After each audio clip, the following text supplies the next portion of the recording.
So आजचा जो video आहे तो खूप खास आहे. या बाबतीचे बरेच सारे कमी व्हिडिओज यूट्यूबवरती आहेत आणि हा टॉपिक लक्षात येण्यामागचा एक इन्सिडंट आहे.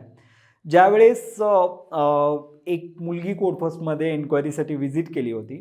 तिनं डिसेंबरमध्ये व्हिजिट केलं आणि तिने एक क्वेश्चन विचारला की सर कॉल येत नाहीत इंटरव्ह्यूचे. तर बेसिकली इंटरव्ह्यूचे जे कॉल्स असतात ते डिसेंबरमध्ये फ्रीज असतात. तर मी तिला गाईड केलं होतं की तू डिसेंबरमध्ये नकोच करू अप्लाय, म्हणजे थोडंसं तुझं जे करिअर आहे त्याच्याबद्दल किंवा तुझं जो प्रोफाईल आहे ते ब्रशअप कर, रिब्रशअप कर आणि डिसेंबरमध्ये कोणतंही इन्स्टिट्यूट जॉईन नको करू, कारण तुम्हाला कॉल येण्याची शक्यता जी आहे ती कमी असते. कोड फ्रीज असतात, राईट. सो डिसेंबरनंतर तिचा मला एक कॉल आला आणि तिनं सांगितलं की सर माझं सिलेक्शन झालं कॉग्निझंटला आणि करिअर रिलॉन्चमधून तिचं सिलेक्शन झालं. सो करिअर रिलॉन्च, रिबिगिन, रिस्टार्ट हे एक्झॅक्टली काय आहे याच्याबद्दल आज आपण बोलणार आहोत. तेव्हा हा जो व्हिडिओ आहे तो व्हिडिओ पूर्ण बघा.